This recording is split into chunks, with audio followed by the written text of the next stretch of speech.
Behind the headlines, women in the Afghani peace talks. The U.S. government is negotiating peace with the Taliban, but experts fear the wrong deal could result in a return to conflict and human rights abuses, particularly against women.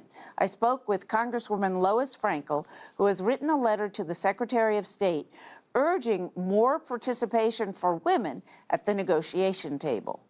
First of all, in a country where the Taliban has great power and is obviously horrendous to women, how does that prevent women from getting involved in the peace process? As the Taliban is getting more influence, women are getting less and less rights. Let's step back a little bit. When the Taliban were in power, women could not work, they could not go to school, they could not leave their homes by themselves. After the 9/11 attack in the United States, basically the intervention of the United States in Afghanistan, the Taliban obviously were pushed back. And we've seen since the early 2000s really the immersion of the rights of women. Thousands of girls in school, hundreds of thousands were trained to be teachers, women in government, women who are doctors.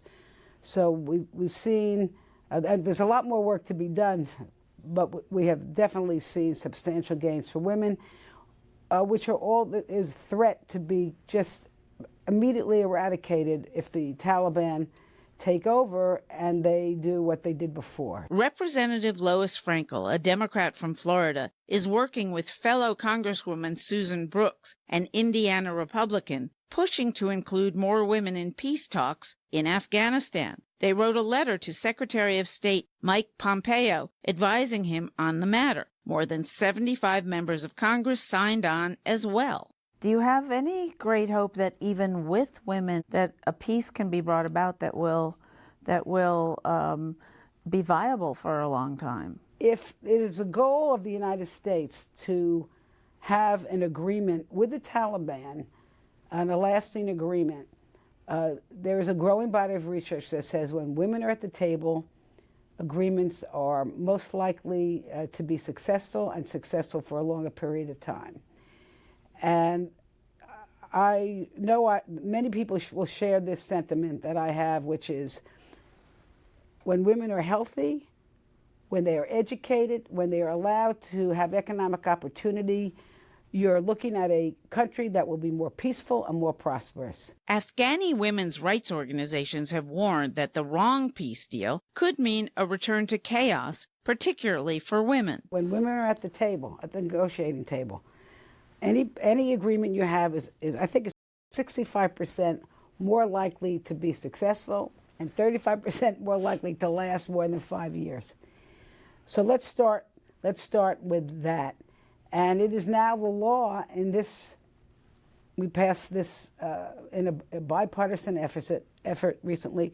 It does require our government to make sure that women are part of, for example, peace efforts. Have you spoken with Ivanka Trump on this? Well, I've talked to Ivanka Trump a number of times. We worked on an effort called WE, which is it's a women's empowerment effort. One of my colleagues actually gave her the letter that Susan Brooks and I have led. She read the letter. She said she agreed with it. How long do you think the U.S. has to stay there? I think most Americans would like to see our troops out. I told you, I know myself as a mother of a war veteran, I would not like to see more men and women go into Afghanistan. I think a lot's going to depend upon what comes out of this peace negotiation. What will be the incentives for the Taliban to keep its word? Most Americans